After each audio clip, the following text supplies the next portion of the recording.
உங்களுக்கு அமைதி உரித்தாக. அன்பார்ந்தவர்களே, மரியணையின் ஓராண்டில் வீடியோ ஒலி விவிலி வாசிப்பு திட்டத்தின் 133ஆம் நாளுக்குள் இன்று நாம் நுழைந்திருக்கிறோம்.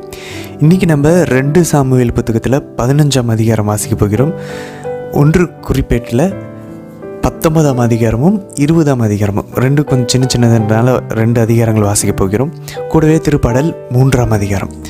அன்பார்ந்தவர்களே, நம்ம ஏற்கனவே பார்த்தோம், தாவீது அப்சலோமை கண்டித்து திருத்தவில்லை, அவருடைய தவறு அவர் சுட்டி காட்டல. அதனுடைய விளைவு இன்றைக்கி நம்ம பார்க்க போகிறோம். தாவீதினுடைய அரியணைக்கே அப்சலோம் சவால் விட போகிறார். அதை அவர் பறிக்க முயற்சி செய்ய போகிறார். இன்றைக்கி அன்பர்களே, தாவீது ஏற்கனவே அவர் 3 கட்டளைகளை மீறினார். விபச்சாரம் செய்யாதே, கொலை செய்யாதே, பிறர் மனைவியை விரும்பாதிருப்பாயாக. இந்த 10 கட்டளைகளை மீறினார். அது மட்டும் இல்லாமல் அவர் ஆண்டவரை புறக்கணித்தார். இணைச்சட்டம் 17:17 பிறர் நிறைய மனைவிகளை நீ வைத்து கொள்ளக்கூடாதுன்னு சொன்னார். அதையும் அவர் மீறினார். அவருடைய இன்னொரு தாரத்தை விரும்பாதே அப்படின்றதுக்கு மேபி அவருடைய அந்த இன்னொரு தாரத்தின் வழியாக பிறந்த குழந்தை இறந்தது. பெத்ஷிபாவோட அவருக்கு பிறந்த முதல் குழந்தை இறந்து போனது. அதை நம்ம வாசித்தோம். அந்த தண்டனை அவர் அனுமதிச்சிட்டார். அடுத்தது அவர் விபச்சாரம் செய்தார். அதற்கு அவருடைய சொந்த மகள் தாமர் அவங்க கற்பழிக்கப்பட்டாங்க. அதையும் அவர் அனுபவிச்சிட்டார்.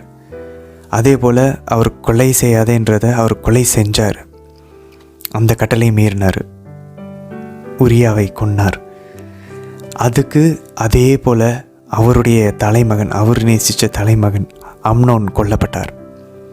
அப்போ ஆண்டவரை புறக்கணித்ததற்கு அவர் இன்னைக்கு அதற்கான பதிலை அவர் பார்க்க போகிறார். இது எல்லாத்துக்கும் பின்னாடி இருக்கிறது ஆண்டவரை இழிவுபடுத்தி ஆண்டவரை புறக்கணிச்சுட்டு அவர் பாவம் செஞ்சார். அதுதான் பேசிக் இன்னைக்கு. அதனால் தாவீது அவருடைய அரியணையை விட்டு இறங்க வேண்டிய ஒரு நிலைமை வருகிறது.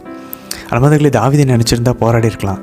ஆனால் என்னுடைய கணிப்பு, இது பைபிள் நமக்கு தெளிவாக சொல்லலை, ஆனால் தாவீது தெளிவாக கண்டுபிடிச்சிட்டாரு, இது கடவுளுடைய கரத்துலேருந்து வருது. ஏன்னா ஏற்கனவே நாத்தான் இறைவாக்கினரும் இந்த இறைவாக்கு உரைச்சார். ஸோ அல்டிமேட்டாக தாவீது தாழ்ச்சியோட ஆண்டவருடைய இந்த கண்டித்து திருத்தக்கூடிய அவருடைய டிசிப்ளின், அவருடைய இந்த தண்டனைகளை அவர் ஏற்றுக்கொள்கிறார். மனமும் கடவுளுடைய கரத்தை அவர் பார்க்குறாரு. அன்பார்ந்தவர்களே, நம்ம நல்லது நடக்கும்போது கடவுளை நம்மளால் பார்க்க முடியும். ஆனால் கஷ்டம் நடக்கும்போது கடவுளை பார்க்குறது கஷ்டம். ஆனால் அந்த மோசமான சூழ்நிலையில் இது ஆண்டவரின் கரத்தில் கடவுள் அனுமதிக்கிறார். நான் அதை ஏற்றுக்குவேன்னு சொல்லி தாவீது அவ்வளவு தாழ்ச்சியோட கடவுளுடைய திருவுள்ளத்திற்கு அவரை கீழ்ப்படிஞ்சு அவர் இறங்கி போகிறார். யாரும் அவர்கிட்ட பறிக்கல. அவர் நினச்சா போரிட்டுருக்கலாம். இங்கேயும் பாருங்களேன், தாவீதருடைய உள்ளம் அழகா கடவுளை திருவுள்ளத்திற்கு அவர் பாவம் செஞ்சதை ஏற்றுக்கிறாரு. அதனால் கடவுள் வழங்கக்கூடிய நீதி தீர்ப்புகளை அவர் ஏற்றுக்கிறார். இதுவும் அவருடைய இரக்கத்தினால தான் வருது அப்படின்னு சொல்லி அவர் தெரிஞ்சுக்கிட்டு பாருங்களேன், இன்றைக்கி நம்ம அவருடைய பாடுகளை இன்றைக்கி நம்ம திரும்ப பார்க்க போகிறோம். சவுலுக்கிட்டேருந்து தப்பி ஓடினது போல் சொந்த மகன்கிட்டேருந்து தப்பி ஓட போகிறார் தாவீது. இன்றைக்கி தாவீதோடைய இந்த பாடுகளுக்கும் ஆண்டவர் இயேசுனுடைய பாடுகளுக்கும் நிறைய ஒற்றுமைகளை இன்றைக்கி நம்ம பார்க்க போகிறோம். கவனித்து நம்ம அதை முடிஞ்சளவு கவனிக்க பார்ப்போம், முறிச்சுப்போம். இன்றைக்கி 1 குறிப்பிட்ட 19ஆம் அதிகாரத்தில் ஏற்கனவே நம்ம 2 சாமுவேலில் படித்தது தான் நம்ம தொடர்ந்து ரிப்பீட் ஆகிட்டே இருக்குது. இன்றைக்கி தாவீது அம்மோனியர்கள், சீரியர்கள், அதுக்கப்புறம் மற்ற நாடுகள் எல்லாத்தையும், காத்து மக்கள், இவங்க எல்லாத்தையும் அவர் வீழ்த்துறதை, அவங்கள எல்லாத்தையும் இவர் வெற்றி கொள்கிறத இன்றைக்கி நம்ம 19ஆம் அதிகாரத்தில் வாசிக்க போகிறோம். 20ஆம் அதிகாரத்தில் இந்த பெத்ஷிபாவினுடைய இந்த நிகழ்வு நடந்தபோது அவர் ராபான்ற அந்த ஒரு நகரத்தை யோவாப் போய் கைப்பற்ற முயற்சிப்பார். அது நின்றும். அதுக்கப்புறம் போய் இவங்க வெற்றி பெறுவாங்களே, அந்த நிகழ்வுகளை இன்றைக்கி நம்ம 20ஆம் அதிகாரத்தில் வாசிப்போம். 1 குறிப்பேட்டில் இன்றைக்கி திருப்பாடல் 3ஆம் அதிகாரம். அன்பார்ந்தவர்களே, சுட சுட தாவீதுக்கு அப்சலோம் கிட்டேருந்து தப்பிச்சு ஓடும்போது எழுதப்பட்ட அழகான திருப்பாடல். அவர் சொல்ல பாருங்க, அந்த ஒரு சூழலில் உயிர் பணயம் வச்சு உயிருக்கு மிகப்பெரிய ஒரு பங்கம் வந்திருக்கக்கூடிய அந்த நேரத்தில் கூட கடவுள் என்னுடைய கேடயமாக இருப்பார்னு கடவுள்கள் நம்பிக்கையை அழகாக ஜபத்தில் காட்டுறாரு. ஒரு அழகான ஒரு ரோல் மாடல். நம்மளை சுற்றி பிரச்சனைகள் இருக்கும்போது நம்ம எப்படி அதுக்கு நடுவில் கடவுள் மேல் நம்பிக்கையாக இருக்கணும், ஒரு ஜெபிக்கணும் அப்படின்றத உண்மையிலே அழகாக கற்றுருது. இந்த சூழலில் கூடவா தாவீது கடவுள் மேல் நம்பிக்கை வச்சுருப்பார்? அப்படி நம்மளை யோசிக்க வைக்கும் இன்றைய திருப்பாடல். 3ஆம் வசனத்தில் பாருங்கள், என் தலையை உயர்த்துபவர் நீங்கன்றவர். இப்போ ஓகே, நான் போகிறேன், ஆனால் என் தலையை உயர்த்துறது நீங்கள் ஒரு நாள். அவர் எவ்வளோ அழகாக கடவுள் மேலே நம்பிக்கை வச்சுருக்கிறது நீங்கள் நம்ம பார்ப்போம். ஒளியே தெரியல, அவர் திரும்ப அரியணை ஏறுவாரான்றதும் தெரியல, ஆனால் ஒரு நாள் என் தலையை கடவுள் உயர்த்துவார்னு சொல்லி அழகாக கடவுள் மேலே இருக்கக்கூடிய அந்த ட்ரஸ்ட், அந்த நம்பிக்கையை அவர் வெளிப்படுத்துவார். அதே போல் அவர் மலையிலிருந்து ஆண்டவருக்கு உதவி எனக்கு தருவார்னு சொல்லுவார். ஏன்னா இன்றைக்கி அவர் ஒரு மலை மேலே ஏறி தான் தப்பிச்சு ஓடுவார். ஸோ அதெல்லாம் இன்றைக்கி நம்ம பார்ப்போம். சரி, இன்றைய தினம் 4 கேள்விகள் இருக்குது, ரொம்ப முக்கியமான விஷயங்கள். முதல் கேள்வி, அப்சலோம் அரியணையை கைப்பற்றுவதற்காக 2 விஷயங்கள் செய்வார். அது என்ன 2 விஷயம் அப்படின்றத கவனிக்க முயற்சிப்போம். 2வது கேள்வி, இன்றைக்கி புனித பேதுரு ஆண்டவர் இயேசுவை மறுதலிப்பார் இல்லையா? அதுக்கு முன்னாடி புனித பேதுரு ஒரு விஷயத்தை ஆண்டவர்கிட்ட சொல்லுவார், நான் சாகிற வரைக்கும் உங்கள் கூட வருவேன் அப்படின்னு சொல்லி.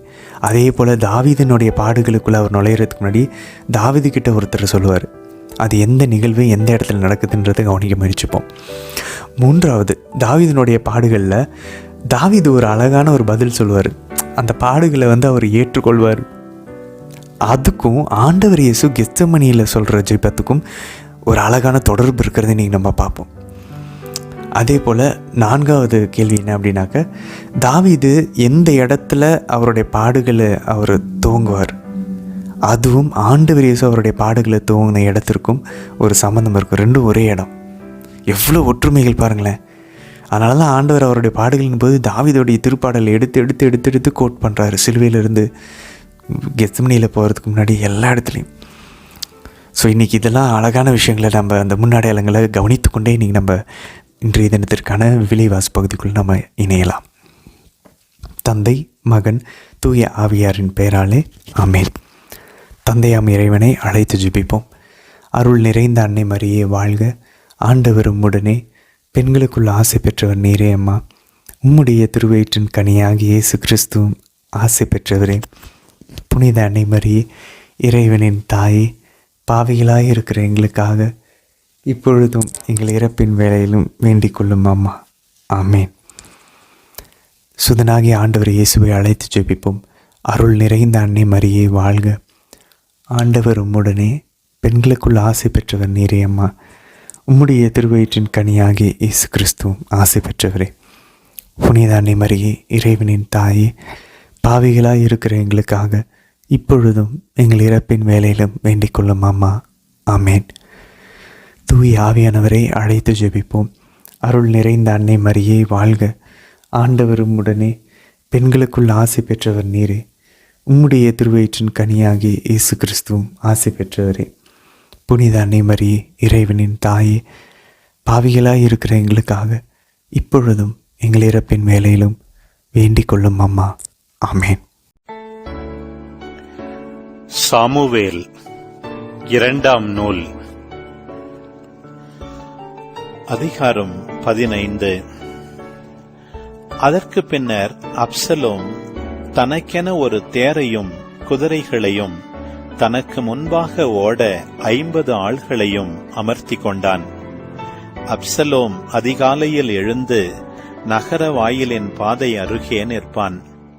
யாரேனும் தனக்கிருந்த வழக்கை முன்னிட்டு அரசரிடம் தீர்ப்பு கேட்க வந்தால் அவனை அப்சலோம் தன்னிடம் அழைத்து, நீ என் நகரிலிருந்து வருகிறாய் என்று கேட்பான். அவன், உம் அடியான் இந்த நகரிலிருந்தும் இஸ்ரேலின் இந்த குலத்தினின்றும் வருகிறேன் என்று பதில் சொல்லுவான். அப்போது அப்சலோம், உன் வழக்கு சரியானது, நியாயமானது. ஆனால் அரசரின் சார்பாக உன்னை விசாரிக்க எவரும் இல்லை. நான் மட்டும் இந்நாட்டில் நீதிபதியாக இருந்தால் வழக்குள்ளவர்கள் அனைவரும் என்னிடம் வருவார்கள், நானும் அவர்களுக்கு நீதி வழங்குவேன் என்பான்.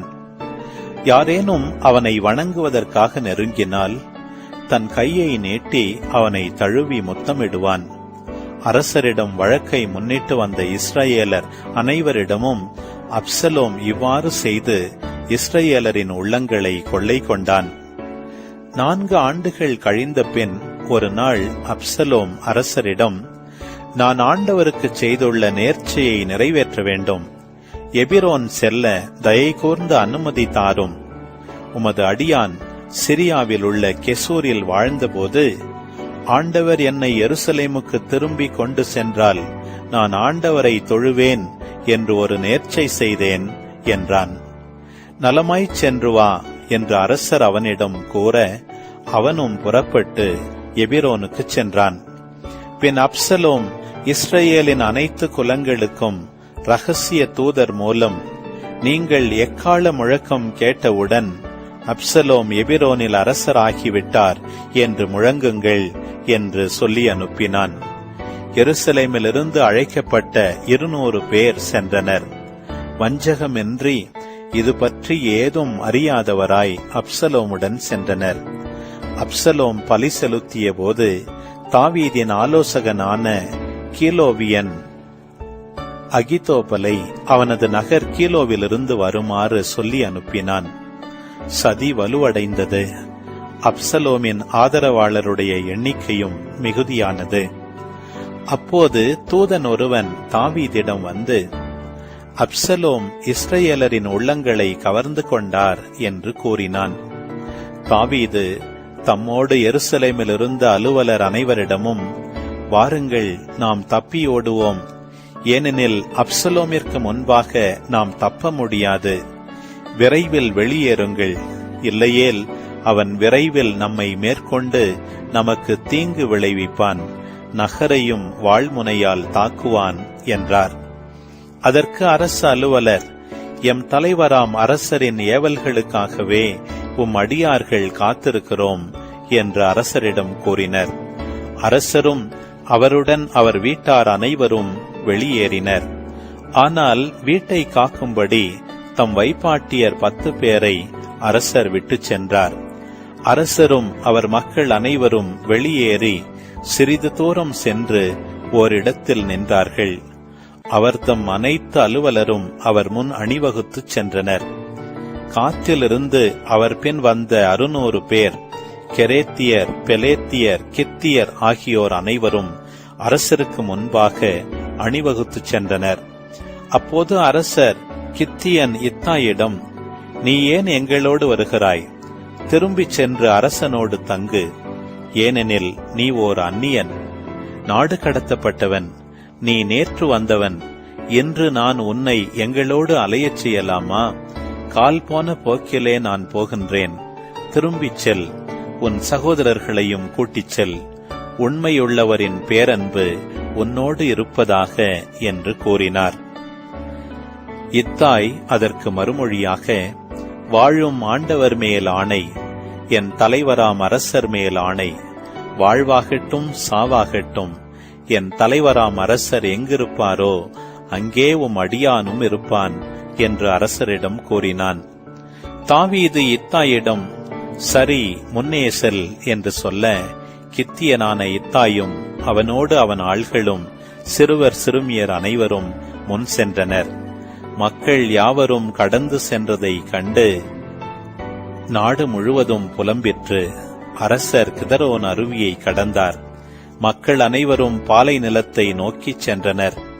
இதோ சாதோக்கும் அவரோடு லேவியர் அனைவரும் கடவுளின் உடன்படிக்கை பேழையை சுமந்து கொண்டு வந்தனர். மக்கள் அனைவரும் நகரை கடக்கும் வரை கீழே வைத்திருந்தனர். அபியத்தார் அங்கே வந்தார். அரசர் சாதோக்கை நோக்கி, கடவுளின் பேழையை நகருக்கு திருப்பி எடுத்துச் செல். ஆண்டவரின் பார்வையில் எனக்கு கருணை கிடைத்தால் அவர் என்னை திருப்பி கொணர்ந்து அதனையும் அதன் உறைவிடத்தையும் நான் காணச் செய்வார். உன்மீது எனக்கு விருப்பமில்லை என்று அவர் கூறினால், இதோ நான் இருக்கிறேன், அவர் விருப்பப்படியே எனக்கு செய்யட்டும் என்று கூறினார். மேலும் அரசர் குருவாகிய சாதோக்கை நோக்கி, நீரும் திருக்காட்சியாளர் தாமே, நீரும் உம்மோடு இருக்கும் 2 புதல்வரும், உம் மகன் அகிமாசும் அபியத்தாரின் மகன் யோனத்தானும் நலத்துடன் நகருக்கு திரும்புங்கள். நான் பாலை நிலத்தின் எல்லை பகுதிகளில் உன்னிடமிருந்து எனக்கு செய்தி வரும் வரை காத்திருப்பேன் என்றார். அவ்வாறே சாதோக்கும் அபியத்தாரும் கடவுளின் பேழையோடு எருசலேம் திரும்பி அங்கேயே தங்கிவிட்டார்கள். தாவீது அழுது கொண்டே ஒலிவமலை ஏறிச் சென்றார். தலையை மூடிக்கொண்டு வெறுங்காலோடு அவர் நடந்தார். அவரோடு இருந்த மக்கள் அனைவரும் தம் தலையை மூடிக்கொண்டு அழுது கொண்டே ஏறிச் சென்றனர். அப்சலோமுடன் இருக்கும் சதிகாரருள் அகிதோப்பலும் ஒருவன் என்று கூறப்பட்ட போது தாவீது, ஆண்டவரே, உம்மை வேண்டுகிறேன், அகிதோப்பல் மூடத்தனமான ஆலோசனையை அளிப்பானாக என்றார். மக்கள் கடவுளை தொழுத மலையுச்சிக்கு தாவீது வந்து சேர்ந்தார். அப்போது அர்க்கியனான ஊசாய் கிழிந்த ஆடையோடும் புழுதி படிந்த தலையோடும் அவரை சந்தித்தான். தாவீது அவனிடம், நீ என்னோடு வந்தால் எனக்கு சுமையாக இருப்பாய். ஆனால் நீ நகருக்கு திரும்பினால் அப்சலோமிடம், அரசே, உம் அடியான் யான் முன்பு உம் தந்தைக்கு பணியாளாக இருந்தது போல இனி உமக்கும் பணியாளனாக இருப்பேன் எனச் சொல்லி எனக்காக அகிதோப்பலின் ஆலோசனையை முறியடிக்க முடியும்.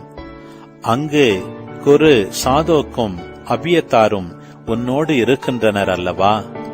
அரச மாளிகையிலிருந்து நீ கேட்கின்ற அனைத்தையும் குரு சாதோக்கிடமும் அபியத்தாரிடமும் எடுத்துச் சொல். அவர்களோடு அவர்களின் இரு புதல்வர்களும், அதாவது சாதோக்கின் மகன் அகிமாசும் அபியத்தாரின் மகன் யோனத்தானும் இருக்கின்றனர். நீ கேட்ட அனைத்தையும் அவர்கள் வழியாக எனக்கு சொல்லி அனுப்பு என்று கூறினார். தாவீதின் நண்பன் ஊசாய் நகருக்குள் சென்று கொண்டிருந்த போது அப்சலோம் எருசலேமுக்குள் நுழைந்தான். குறிப்பேடு முதல் நூல், அதிகாரம் 19. இவற்றின் பின் அம்மோனியரின் மன்னன் நாகாசு இறந்தான். அவனுக்கு பின் அவன் மகன் அரசனானான். அப்பொழுது தாவீது, அனோனின் தந்தையாகிய நாகாசு எனக்கு அன்பு காட்டியது போல் நானும் அவன் மகனாகிய இவனுக்கு அன்பு காட்டுவேன் என்று கூறி, அவர் தமது ஆழ்ந்த வருத்தத்தை தெரிவிக்கும்படி தூதர்களை அனுப்பினார். அவர்கள் ஆனூனுக்கு ஆறுதல் சொல்ல அம்மோனியரின் நாட்டை அடைந்தனர். அப்போது அம்மோனியரின் தலைவர்கள் ஆனூனை நோக்கி, தாவீது ஆறுதல் கூறுபவர்களை உம்மிடம் அனுப்பியுள்ளது உம் தந்தையை சிறப்பிப்பதற்கென்று நினைக்கிறீரா? உமது நாட்டை துருவி ஆராயவும் அதை நிலைகுலையச் செய்யவும் உளவு பார்க்கவுமே அவன் அலுவலர் வந்துள்ளனர் அன்றோ என்று கூறினர்.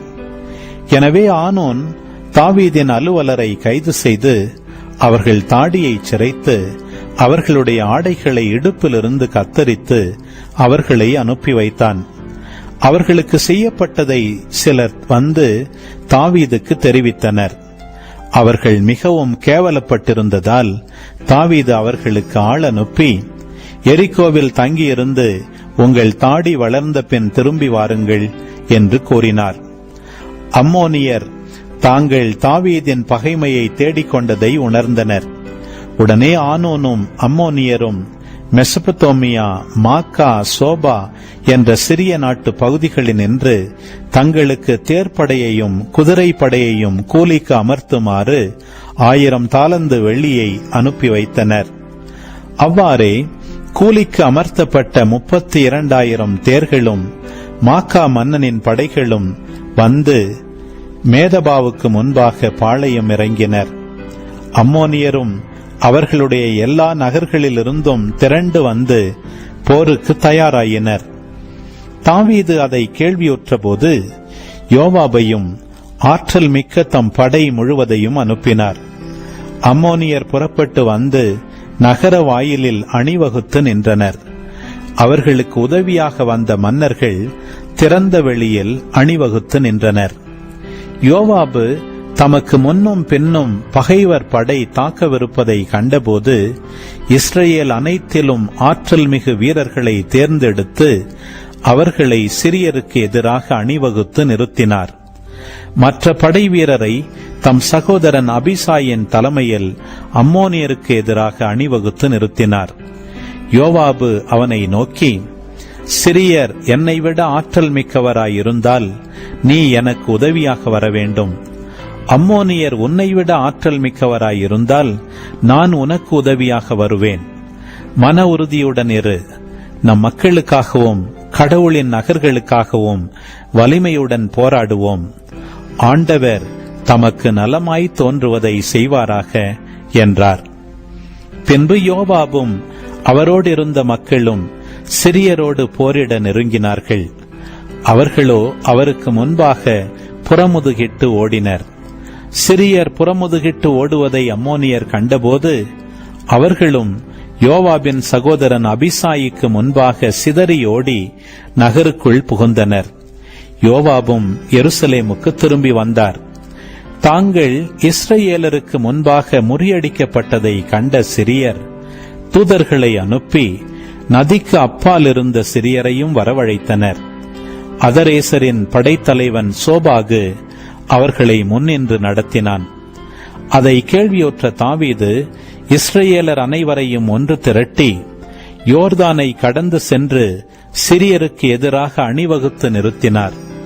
அவ்வாறு தாவீது போருக்கு அணிவகுத்து நிற்கையில் சிரிய படைகள் அவரோடு மோதின. சிரியர் இஸ்ரவேலருக்கு முன்பாக புறமுதுகிட்டு ஓடினர். தாவீது சிரியர் படையின் 7000 தேர்ப்படை வீரரையும் 40,000 காலாள் படையினரையும் வெட்டி வீழ்த்தினார். படைத்தலைவன் சோபாகையும் கொன்றார். அதரேசரின் அலுவலர் தாங்கள் இஸ்ரவேலரால் முறியடிக்கப்பட்டதை கண்டு தாவீதோடு சமாதானம் செய்து அவருக்கு அடிபணிந்தனர். அதன்பின் அம்மோனியருக்கு உதவி செய்ய சிரியர் என்றுமே விரும்பவில்லை. குறிப்பேடு முதல் நூல் அதிகாரம் 20. ஓராண்டு கழிந்த பின் அரசர்கள் போருக்கு புறப்படும் காலம் வந்தபோது யோவாபு ஆற்றல் மிக்க படையோடு சென்று அம்மோனியர் நாட்டை அழித்தார். பின்பு ரபாவுக்கு சென்று அதை முற்றுகையிட்டார். தாவீதோ எருசலேமில் தங்கிவிட்டார். யோவாபு ரபாவை தாக்கி அதை வீழ்த்தினார். தாவீது அவர்கள் மன்னனின் தலையில் இருந்த மகுடத்தை எடுத்துக்கொண்டார். அது 1 தாலந்து பொன் எடையுடையது. அதில் ஓர் ரத்தினம் இருந்தது.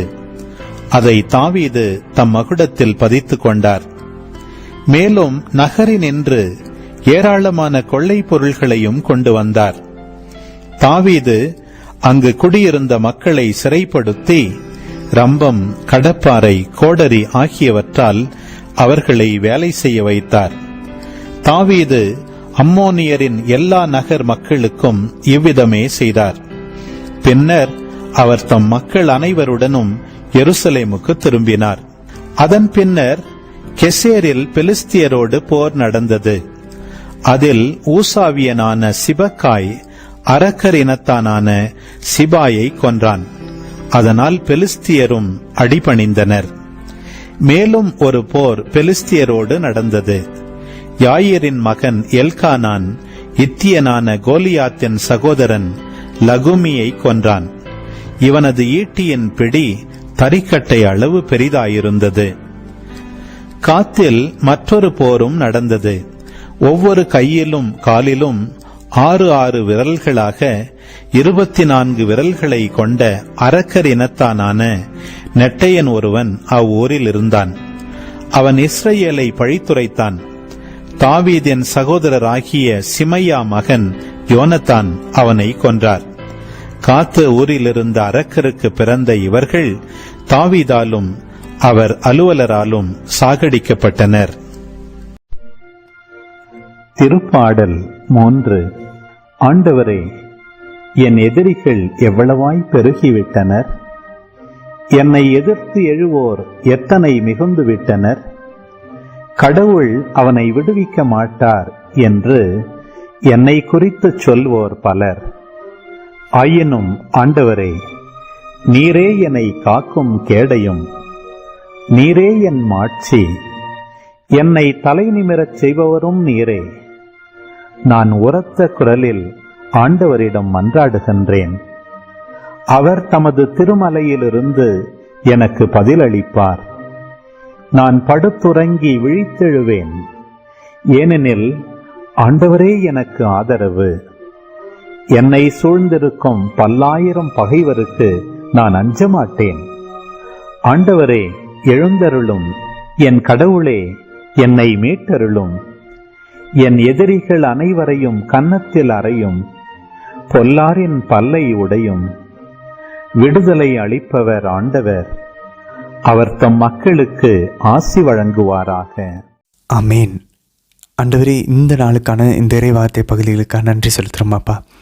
ஆண்டவரே, தாவீது தாழ்ச்சியோடு உம்முடைய கண்டித்தலையும் திருத்தலையும் ஏற்றுக்கொண்டது போல ஆண்டவரே, எங்களுடைய வாழ்வில் நீங்கள் அனுமதிக்கக்கூடிய சிலுவைகளை எங்களே வெறுத்து மனமும் அந்த சிலுவைகளை எடுத்துக்கொண்டு உங்களை பின்பற்றக்கூடிய தைரியத்தை தாங்க ஆண்டவரே. அம்மா, எங்களுடைய வாழ்வின் சிலுவைகளை பார்த்து நாங்கள் மனம் துவண்டு போகும்போது, மனம் உடைஞ்சு போகும்போது, மனம் சோர்ந்து போகும்போது, அம்மா எங்களோட இருந்து தேற்றி சிலுவையில் பங்கு கொண்டால்தான் அவருடைய உயிர்ப்பிலை மாட்சியிலையும் பங்கு கொள்ள முடியுன்றதை எங்களுக்கு உணர்த்திடலாம். அம்மா, எங்களுடைய உடலை நாங்கள் ஜெயிக்க வேண்டும், இந்த உலகத்திலிருந்து விடுபட வேண்டும், 7 தலையான பாவங்களிலிருந்து விடுதலை பெற வேண்டும். அதுக்கு தைரியமான ஒரு போராட்டத்தை போராட எங்களை உற்சாகப்படுத்துங்க, எங்களுக்குள்ளே இருந்து எங்களை ஆறுதல் படுத்துங்கம்மா. உங்களிடம் இந்த ஒரு வாரத்துக்காக கெஞ்சி மன்றாடுகிறோம் அம்மா. தந்தை, மகன், தூய ஆவியாரின் பெயராலே ஆமேன். அன்பார்ந்தவர்களே, இன்றைய தினத்திற்கான அந்த 4 கேள்விகளுக்கான பதிலாக பார்த்துடலாம். முதல் கேள்வி, அப்சலோம் 2 விஷயம் பண்ணுவார் தாவீதினுடைய அரியணையை பறித்து கொள்வதற்காக. என்ன 2 விஷயம் அப்படின்னாக்கா, முதல் விஷயம் பொய்யான அன்பு, பொய்யான பிறர் அன்பை காட்டுவார். இது நம்ம எங்கே பார்க்கலாம்? 2 சாமுவேல் 15ஆம் அதிகாரம் 3ஆம் வசனத்தில் பாருங்கள். உன் வழக்கு சரியானது, நியாயமானது, ஆனால் அரசரின் சார்பாக உன்னை விசாரிக்க யாருமே இல்லை. அப்படின்னா அன்பு காட்டுறாராம், பிறர் அன்பு. அதாவது அவர் சொல்கிறது தப்பு இல்லை, அவர் செய்கிறது தப்பு இல்லை, ஆனால் அவருடைய நோக்கத்தில் தப்பு இருக்குது. அன்பார்ந்தவர்களே, இன்றைக்கி அப்சலோம் செஞ்ச விஷயங்களில் எதுலேயுமே தப்பு இல்லை, ஆனால் அவருடைய நோக்கத்தில் தப்பு இருக்குது. ஏன் செய்கிறாரு, ஏன் அந்த வார்த்தைகளை சொல்கிறாரு? அவருக்கு அரியணை மேலே ஒரு கண், அரசராகணும், அதனால மக்கள்கிட்ட நல்ல விஷயங்கள் செய்கிறார். அன்பார்ந்தவர்களே, இது நம்மளை குத்தி காட்டக்கூடிய ஒரு விஷயம். நம்ம எத்தனை பேர்கிட்ட நம்ம இந்த மாதிரி ஒரு உள்நோக்கத்தோடு பழகிறோம்? அப்பா அம்மா கிட்டேயும் பிள்ளைங்ககிட்டேயும், பிள்ளைங்க நாளைக்கு என்னை பார்த்துக்குவாங்கன்றதுக்காக தானே அவங்கள நல்லா படிக்க வைக்கிறேன். எவ்வளோ உள்நோக்கங்கள் இருக்குது பாருங்கள். அப்படின்னா என் லவ் இன்னும் பியூராக இல்லைன்னு அர்த்தம். என் அப்பா அம்மான்னு சொல்கிறேன், ஏன்னா அவங்க எனக்கு தேவையானதெல்லாம் செய்கிறாங்க, அதனால அப்பா அம்மா அன்பு செய்கிறேன். ஒருவேளை செய்யலைன்னா இந்த அளவுக்கு அன்பு செய்வோமா? கேள்விக்குறி.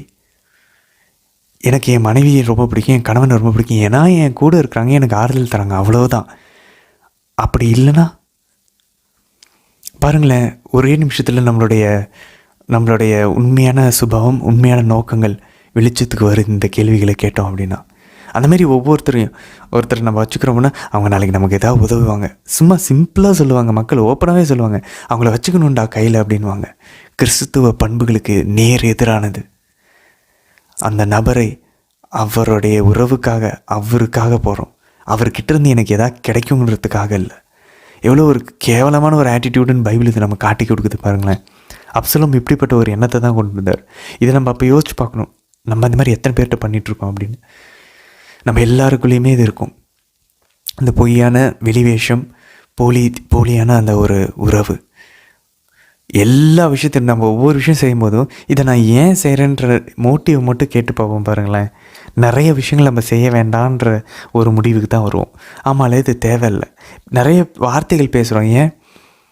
அதுக்கு பின்னாடி ஏதோ ஒரு தேவையில்லாத ஒரு மோட்டிவ், பயத்தினால தூண்டப்பட்ட மோட்டிவ் எண்ணங்கள் இருக்கும். அதனால தான் அதை பேசுவோம். அந்த டயலாகே நம்ம பேசியிருக்கவே தேவையில்ல. அந்த வார்த்தைகளை நம்ம அங்கே காட்டிக்கிறதுக்காக பேசியிருப்போம், பின்னாடி பார்த்தா தற்பெருமைன்ற அந்த ஒரு காரணம் இருக்கும், அதுக்காக அந்த வார்த்தையை பேசியிருப்போம். அன்பார்ந்தவர்களே, அதனால தான் ஆண்டவர் சொல்கிறாரு, நீங்கள் யாருக்காவது விருந்து கொடுக்குறீங்களா, உங்களுக்கு திரும்ப உங்களுக்கு கைமாற அழிக்க முடியாத ஏழைகளை கூப்பிட்டு விருந்து போடுங்க பார்ப்போம். ஆண்டவர் கேட்குறாரு நற்செய்தியில், ஆண்டவர் இயேசு. அப்போ ஜீசஸ் எவ்வளோ பியூராக யோசிக்கிறாரு பாருங்களா, அவரோட இன்டென்ஷன். நீ தான தர்மம் செய்கிற, இல்லை நீ மொய் நோட்டு எடுத்துக்கோமே, கல்யாணத்துக்கு மொய் கணக்கெடுத்து நோட்டில் எழுதி வைக்கிறோம், எத்தனை பேர் என்னென்ன கொடுத்தா, ஓகே ஃபைன், அதை பற்றி தப்பில்லை. அடுத்த டைம் எக்ஸாக்டாக அதை மட்டும் தான் கொடுப்போம். ஏன் கொஞ்சம் எக்ஸ்ட்ரா கொடுத்தா என்ன? அவங்க மேலே ஒரு நல்ல அபிப்பிராயத்தோட அந்த ஒரு 100 ரூபா எக்ஸ்ட்ரா சேர்த்து வச்சோன்னே, அவங்க எவ்வளோ வச்சாங்களோ எக்ஸாக்டாக 101 ரூபானா 101 ரூபா, 501 ரூபானா 501 ரூபா, ஒரு 600 ரூபா வச்சா என்னவா அப்படின்னா பாருங்களேன். எனக்கு எவ்வளோ கொடுத்தே அவ்வளோ கொடுக்க போகிறேன், கைமாருக்கு அவ்வளோதான். ஸோ இதில் என்ன ஒரு கிறிஸ்டின் பண்பு இருக்குது? இதை பேரினத்தவர்களும் செய்கிறாங்களே. ஆண்டவர் அப்படி தான் கேட்குறாரு. இது சும்மா ஒரு உதாரணம். அது மாதிரி நிறைய விஷயங்களில் நம்ம செய்கிறதுக்கு காரணம் பின்னாடி ஏதாவது திரும்ப நமக்கு கிடைக்கணுங்கிற ஒரு மோசமான ஒரு பலனுக்காக தான். சரி, இது வந்து பொய்யான அன்பு காட்டினார். அப்படி நல்லா அப்படியே நயவஞ்சகமாக பேசுகிறாரு. அவ்வளோ ஏமாத்து போலி. இன்னொரு செகண்ட் விஷயம் என்னென்னா, பொய்யான தாழ்ச்சியை வெளிப்படுத்துகிறாரு. அப்சலோம் செஞ்ச விஷயம் தாழ்ச்சியான விஷயங்கள் தான், ஆனால் மனசில் உண்மை இல்லை. இன்றைக்கி 15ஆம் அதிகாரம் 2 சாமுவேல் புத்தகத்தில் 5ஆம் வசனத்தில் பாருங்கள், அவர் தன் கையை நீட்டி அவனை தழுவி முத்தமிடுவான். யார் யாரெல்லாம் வராங்களோ அப்படின்னா, சே அரசனுடைய பையன் இவன் தானே, தாவீதை விட இவன் ரொம்ப நல்லவனாக இருக்கானே. ஓகே, கரெக்டு தான், அந்த மாதிரி தான் பண்ணணும். ஆக்சுவலாக ஒரு அரசர் அப்படி தான் கையை நீட்டி முத்தமிடணும். அப்சலோம் பண்ணதில் தப்பே இல்லை. ஆனால் நோக்கம் உண்மையிலேயே அவங்கக்கிட்ட அன்பு காட்டுவதற்காக அதை பண்ணலை. இப்படி பண்ணால் இவங்க என்ன நல்லா நினைப்பாங்க, அதனால் நான் அரச அரியணை அடைய முடியும். இப்போது அவர் பண்ணது தப்பு. எவ்வளோ டிஃப்ரென்ஸ் இருக்குது பாருங்கள் அன்பார்ந்தவர்களே. ஒரு நல்ல செயலை தவறான நோக்கத்தோடு செஞ்சால் தவறான செயலாக மாறுகிறது.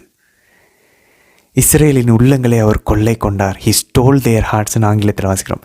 கொள்ளை கொண்டார். அதேமாதிரி பாருங்கள், அவர் ரொம்ப அழகானவர். கால் உள்ளங்காலேருந்து தலை வரைக்கும் அப்படிப்பட்ட ஒரு சௌந்தரியமான ஒருத்தனை பார்த்ததில்லைன்னு சொல்லி பைபிள் சொல்லுது. இப்படி தானே சவுலுக்கும் விவரிச்சிச்சு பைபிள். பாருங்கள், எல்லா இடத்துலையும் பாருங்கள், வெளியே அழகாக இருக்கார் அப்சலோம். அவர் செய்கிற காரியங்கள்லாம் சூப்பராக இருக்குது, பேசுகிற வார்த்தைகள் சூப்பராக இருக்குது. சவுலும் அப்படி தான் இருந்தார். அவரை விட உயரமானவர் யாரும் இல்லை, வாட்டா சாட்டமானவர்.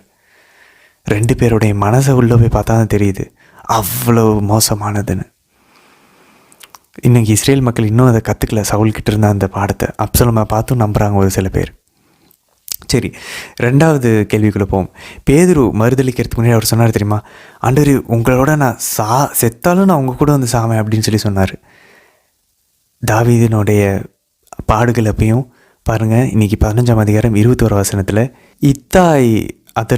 இத்தாயின்றவரும் அதற்கு மறுமொழியாக தாவீது இறங்கி அவரோட பாடுகளோடு போகும்போது, நீயே என் கூட வர, நீ அரசனோடு இருன்னு சொல்லி அவர் சொல்லும்போது அழகாக அவர் சொல்கிறார் பாருங்கள். வாழும் கடவுள் ஆண்டவர் மேல் ஆணை, என் தலைவராம் அரசர் மேல் ஆணை, வாழ்வாகட்டும் சாவாகட்டும் என் தலைவர் அரசர் எங்கே இருப்பாரோ அங்கேயே அடியானும் இருப்பேன். இதே மாதிரி தானே ஆண்டவர் இயேசு அவருடைய பாடுகளுக்குள்ளே நுழையும் போதும் பேதுரு சொல்கிறாரு, ஆண்டவரே நீங்கள் எங்கே போகிறீங்கன்னு நான் அங்கேயும் வருவேன், நீங்கள் இறப்புக்கு போனால் சாவுக்கு போனாலும் நான் உங்களோட வந்து சாவேன்றார். அதே மாதிரி இங்கே சொல்கிறாரு பாருங்கள், தாவீதுடைய அவரோட இருந்த நண்பர், அவரோட இருந்த அடியாள், இங்கே ஆண்டவர் இயேசுவினுடைய அடியவர் அப்படி சொல்கிறாரு புனித பேதுரு. எவ்வளோ ஒற்றுமை பாருங்கள். 3வது கேள்வி பாருங்கள், தாவீதுடைய பாடுகளில் அவர் ஒரு மறுமொழி சொல்கிறாரு. அது ஆண்டவருடைய மறுமொழிக்கு கெத்செமனியில் அவர் சொன்ன ஜெபத்திற்கும் ஒற்றுமை இருக்கும். இங்கே 26ஆம் வசனத்தில் பாருங்கள், தாவீது சொல்கிறார், இதோ நான் இருக்கிறேன், அவர் விரும்பியபடியே எனக்கு செய்யட்டும். இதை தான் ஆண்டவர் கெத்செமனி சொன்னார். ஆண்டவரே உமக்கு விருப்பமானால் இந்த துன்பக்கிண்ணம் என்னை விட்டு அகலட்டும், ஆனாலும் என் விருப்பம் அல்ல, விருப்பப்படியே எனக்கு நடக்கட்டும். அவர் சொல்கிறாங்க, அவர் விரும்பியபடியே எனக்கு செய்யட்டும். தாவீது சொல்கிறாரு. ஆண்டவர் இயேசு சொல்கிறாரு, விருப்பப்படியே எனக்கு நடக்கட்டும். இதே தான் மாதவன் சொல்கிறாங்க, இதோ நான் இருக்கிறேன். தாவீது சொல்கிறாரு. மாதவன் சொல்கிறாங்க, இதோ அடிமை, அவர் விரும்பியபடியே எனக்கு செய்யட்டும்னு தாவீது சொல்கிறாரு. மாதா சொல்கிறாங்க, சொற்படியே எனக்கு ஆகட்டும். காபிரியேல் வானதூதர்கிட்ட சொல்கிறாங்க மாதா ஓகே சொல்லி ஆண்டவருடைய தந்தையின் திருவிழத்தை ஓகே சொல்கிறாங்க. ஆண்டவர் இயேசு வருகிறார். அம்மாவை போல மகனும் இல்லை மகனை போல அம்மாவும் 2 பேரும் ஒரே மாதிரியே ஆண்டவர் இயேசுவும் சொல்கிறாரு, விருப்பப்படி எனக்கு நிகழட்டும். இங்கே தாவீது அதுக்கு முன்னாடையாளமாக இருக்கிறார் 2 பேருக்குமே. எவ்வளோ அழகாக இருக்குது பாருங்களேன். அப்போது இவங்கெல்லாம் ஒத்துக்கிட்டாங்க, மாதாவும் ஆண்டவர் இயேசுவும் அவங்க சிலுவையை ஏற்றுக்கொள்வதுக்கு ஒத்துக்கிட்டாங்க. இந்த உலகத்துக்கு மீட்பு வந்துச்சு. இப்போ நம்மளும் இதே போல் இதோ ஆண்டவரின் அடிமையை ஏற்றுக்கொள்ளும் போது அட்லீஸ்ட் நம்ம வாழ்வுக்காவது முதல்ல விடுதலை வரும். சரி, தாவீது எந்த இடத்துல போகிறார் அவருடைய பாடுகள் துவங்கும்போது பாருங்கள். நீங்கள் 15ஆம் அதிகாரம் 2 சாமுவேல் புத்தகத்தில் 30ஆம் வசனத்தில் பாருங்கள், தாவீது அழுது கொண்டே ஒலிவ மலை ஏறி சென்றார். அன்பார்ந்தவர்கள், லூக்கா நற்செய்தி 22ஆம் அதிகாரம் 29ஆம் வசனத்தில் ஆண்டவர் ஒலிவ மலைக்கு சென்றார்னு நம்ம வாசிக்கிறோம். அவருடைய இறுதி ராவணம் முடிஞ்சதுக்கப்புறம் பாடல் பாடிக்கொண்டே ஒலிவ மலைக்கு போகிறார். அங்கே இருக்கக்கூடிய ஒரு தோட்டம் தான் கெத்செமனி தோட்டம். ஸோ கெத்செமனி தோட்டமும் ஒலிவ மலையில் தான் இருக்குது. எவ்வளோ அழகாக இருக்குது பாருங்களேன். ஸோ 2 பேருமே அவங்க தந்தையின் திருவுளத்தை ஏற்றுக்கொள்கிறார்கள். ஏற்றுக்கொண்டு 2 பேருமே ஒலிவ மலைக்கு போகிறாங்க. எவ்வளோ பவர்ஃபுல்லான ஒற்றுமைகள் பாருங்கள். தாவீது பாருங்கள், தலையை மூடிக்கொண்டு வெறும் கால்களோடு அவர் நடந்தார். இவ்வளோ தாழ்ச்சியான ஒரு ஒரு ஒரு அடையாளம் பாருங்களேன். அரசர் லூயிஸ், நம்ம பிரான்ஸ் நாட்டினுடைய அரசர், அவர் நற்கருணை அடரேஷன் நடக்கும்போது அவர் கீழே இறங்கி அவர் வெறும் கால்களில் தான் நடந்து நற்கருணை பவனியில் அவர் பங்கேற்பாராம். எப்பப்பெல்லாம் மூவேலை ஜெபம் சொல்லக்கூடிய டைம் வருதோ, அவர் குதிரையில் போயிட்டு இருந்தாலும் நிறுத்திட்டு இறங்கி அவர் முழங்கால் படிட்டு மூவேலை ஜெபம் ஜெபிச்சுட்டு தான் அவர் பயணத்தை தொடர்வாராம். அவ்வளோ செயிண்ட், அவ்வளோ ஒரு பரிசுத்தமான ஒரு அரசர்.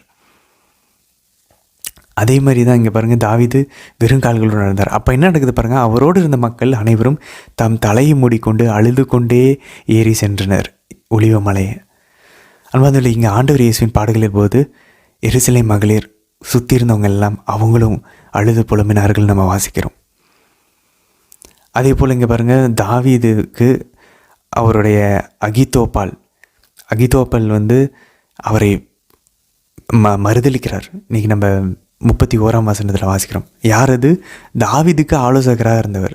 ஆக்சுவலாக இறையல் வல்லுநர்கள் சொல்கிறாங்க, அது யாருன்னா பெத்ஷிபாவினுடைய தாத்தாவாம்.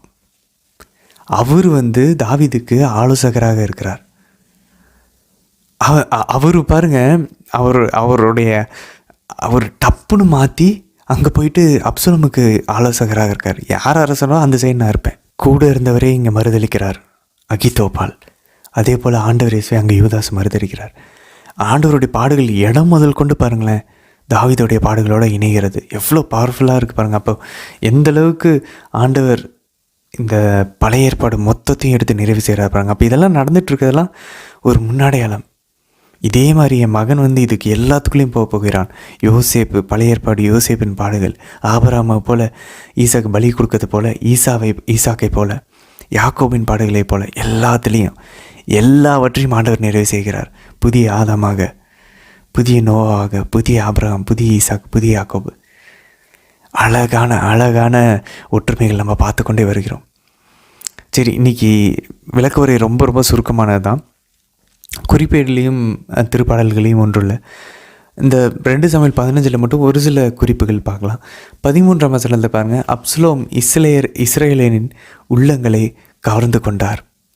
அது மாதிரி தாவீதுக்கு தெரிஞ்சிருச்சு, கடவுள் நினச்சா இஸ்ரேல் மக்கள் எல்லாரையும் தாவீதுக்கிட்ட வர வச்சு அவர் அரசராகணும்னு சொல்லி எல்லோரும் கெஞ்ச வச்சார். தாவீதுக்கு தெரியும், தாவீது எதுவுமே பண்ணல. கடவுள் அவர்களை மனங்களை தூண்டி அவரை அரசராக்கினார். அப்போ இங்கே திரும்பவும் இஸ்ரேல் மக்கள் அவரை விட்டு போகிறாங்கன்னா அவருக்கு தெரிஞ்சிருச்சு, இங்கே கடவுளுடைய கரம் இருக்குது, கடவுளுடைய தண்டனை தீர்ப்பு வேலை செய்ய ஆரம்பிச்சிருச்சுன்னு அவருக்கு தெரிஞ்சிருச்சு. அதனால தான் அவர் அனுமதிக்கிறார். Humbly he resigns himself to God's will. கடவுளை திருவுலகத்துக்கு தன்னையே விட்டு கொடுக்குறார். அதை நம்ம இன்றைக்கி அழகாக பார்க்குறோம். நம்மளாக தான் நம்ம இப்போ முட்டி மோதிருப்போம். இல்லை, அந்த பாடுகளுக்குள்ளே அவராகவே நுழைகிறார், அவருடைய பாவத்துக்கு பரிகாரமாக.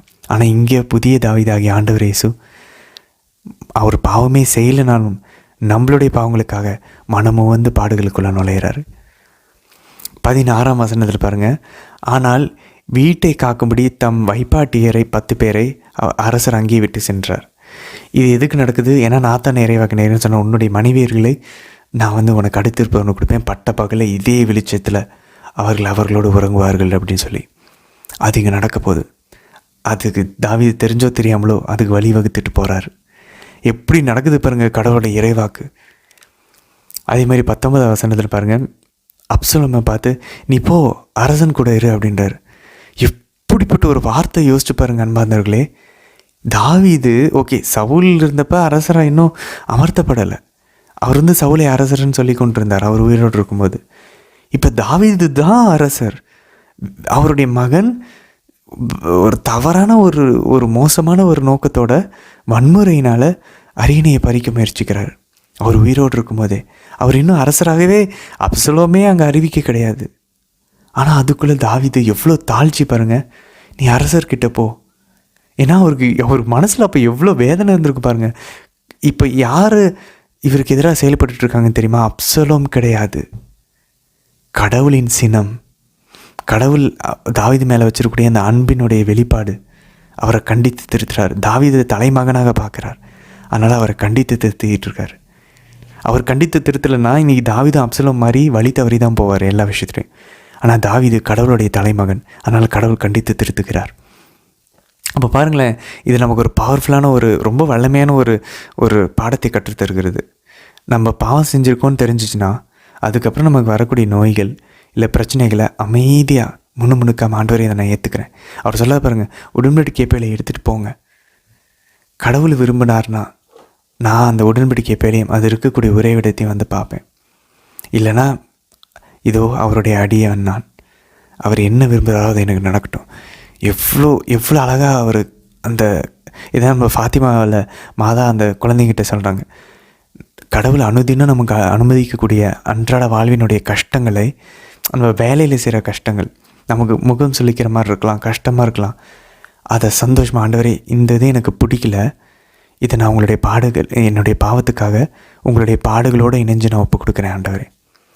ஒவ்வொரு வேலையும், உதாரணத்துக்கு எனக்கு வீடு கூட்ட பிடிக்காது, இல்லை எனக்கு பாத்ரூம் கழுவு பிடிக்காது, ஏதோ ஒன்று எது நமக்கு பிடிக்கல அதை எடுத்து ஆண்டவரே இதை நான் எனக்கு என்னுடைய பாவங்கள் எனக்கு தெரியுது, உங்களை காயப்படுத்தியிருக்கேன், அதுக்கு பரிகாரமாக ஒப்பு கொடுக்குறேன், அதன் விளைவுகள்லேருந்து என்னை விடுதலை பண்ணுங்கள். இனி அந்த பாவத்து பக்கம் என்னுடைய மனசு என்னுடைய ஆன்மா சாயவே கூடாது, அதுக்கு நான் இதை ஒப்பு கொடுக்குறேன். இதை மட்டும் செய்ய ஆரம்பிச்சிருந்தால் மாதா ஃபாத்திமாவில் சொல்கிறாங்க, 1917 போர்ச்சுகல் நாட்டில் மாதா அந்த 3 பிள்ளைங்களுக்கு காட்சி கொடுத்தப்ப, உங்கள் அனுதினம் வாழ்க்கையில் உங்களுடைய வேலைகளில் வரக்கூடிய கஷ்டங்கள் எடுத்து பாவங்களுக்கு பரிகாரமாக ஒப்பு கொடுங்க. ஃபஸ்ட்டு நமக்கு அது முடிஞ்சதுக்கப்புறம் மற்றவங்களுக்கு அதை ஒப்பு கொடுக்க ஆரம்பிக்கலாம். பாருங்கள், அவர் சொல்ல பாருங்க, அப்போது அரசர் கிதியான் இத்தாயிடம், நீ ஏன் என்னோடு வருகிறாய், திரும்பி சென்று அரசனோடு தங்கு. யார் அரசன்? இவர் தான் அரசன். ஆனால் அப்சலோமை அரசனாக காட்டுறார். அரசனோடு போய் நீ தங்கு, ஏனெனில் நீ ஒரு அந்நியன், நாடு கடத்தப்பட்டவன், நீ ஏன் என்கிட்ட வரணும். அதை பாருங்கள், இன்னும் அந்த தாழ்ச்சி பாருங்கள், 25-26 வசனங்களில் கடவுளின் பேழையை நகருக்கு திரும்பி எடுத்துகிட்டு போங்க அப்படின்னு சொல்கிறார். உன் மீது எனக்கு விருப்பம் இல்லை அப்படின்னு சொல்லி ஆண்டவர் சொல்லிட்டாருன்னா ஓகே, நான் அவருக்கு விரும்பினார்னா நான் வரேன், உன் மேலே எனக்கு பிடிக்கல அப்படின்னு கடவுள் என்ன சொல்லிட்டானா ஓகே. எப்படி வருத்தப்பட்டு எவ்வளோ ஒரு நேச்சுரலான ஒரு உறவு பரிமாற்றத்தில் தாவீது இருக்கார் பாருங்கள் கடவுளோட. அன்பார்ந்தவர்களே, நம்ம இன்னைக்கு இந்த ஒரு முக்கியமான விஷயத்தை கற்றுக்குறோம். நம்ம வாழ்க்கையில் கஷ்டங்கள் வரும்போது அதை மனமுவந்து ஏற்றுக்கிட்டு தாவீதை போல, ஆண்டவர் இயேசுவை போல, மாதாவை போல, அப்போஸ்தலர்களைப் போல, புனிதர்களைப் போல, ஆண்டவர் இதை நான் என்னுடைய பாவத்துக்கு பரிகாரமாக ஒப்பு கொடுக்குறேன், என்னுடைய உத்திரிகை சில ஆன்மாக்களின் கஷ்டங்களுக்கு வெளியே வரத்துக்காக ஒப்பு கொடுக்குறேன், என்னுடைய கணவனுக்காக, என்னுடைய மனைவியோட மனமாற்றத்துக்காக, என்னுடைய பிள்ளைங்களுடைய மனமாற்றத்துக்காக இந்த கஷ்டத்தை ஒப்பு கொடுக்குறேன். எல்லா அன்னோதின வேலைகளையும் நம்ம ஒப்பு கொடுக்கலாம். ஆண்டவருடைய பாடுகளோடு இணைஞ்சு, திருப்பலிகளோடு இணைஞ்சு நம்ம ஒப்பு கொடுக்கலாம். இதை மட்டும் டெய்லி அந்த வேலையை செய்யும்போது அதை சொல்லி நம்ம ஒப்பு கொடுத்து செஞ்சு பார்ப்போமே. அன்பார்ந்தவர்களே, உண்மையிலேயே நம்ம தூய்மையாகிறத நம்ம பார்ப்போம். அந்த பாவத்தின் மேலே இருக்கக்கூடிய ஈர்ப்பு நம்மை விட்டு குறையிறத நம்ம பார்க்க ஆரம்பிப்போம். இதுதான் பெஸ்ட்டு மெத்தட். நம்ம பாவத்தை விட்டு வெளியே வரணும்னா ஈஸியான மெத்தட் இது ஒன்று. ஜெபத்துக்குள்ளே போகாமல் வெறும் நம்மளுடைய மற்ற செயல்கள் என்னென்னலாம் செஞ்சு நம்ம ஆண்டவருடைய இரக்கத்தை பெறலாம் அப்படின்னா இந்த விஷயங்கள் எல்லாமே. இது நம்ம தனியாக செய்கிறதுனால எந்த ஒரு மெரிட்டும் இல்லை. இது நம்ம ஆண்டவருடைய பாடுகளோடு இணைச்சி செய்யும்போது இட் பிகம்ஸ் ரிடம்டிவ் சஃபரிங். நமக்கு மீட்பு வழங்கக்கூடிய ஒரு கஷ்டம், ஒரு துன்பங்கள், பாடுகளாக அது அமையும். அதனால் தாவீது போல் அந்த தாழ்ச்சியை, பாவம் செஞ்சிட்டோன்றதை ஏற்றுக்கொண்டு ஆண்டவர் வழங்கக்கூடிய தண்டனைகளை முழு மனதோடு ஏற்றுக்கொண்டு அதை பாவத்துக்கு பரிகாரமாக ஒப்பு கொடுக்க முயற்சிப்போம். தொடர்ந்து பயணிப்போம். தாவீதுக்கு எப்போ தான் திரும்பவும் ஆண்டவர் அவருடைய தலையை உயர்த்துவார் அப்படின்றத ஒரு நாட்களில் நம்ம அதை பார்க்க போகிறோம். நாளை தினத்திற்கான வீடியோவில் நம்ம சந்திக்கலாம். ஆமேன்.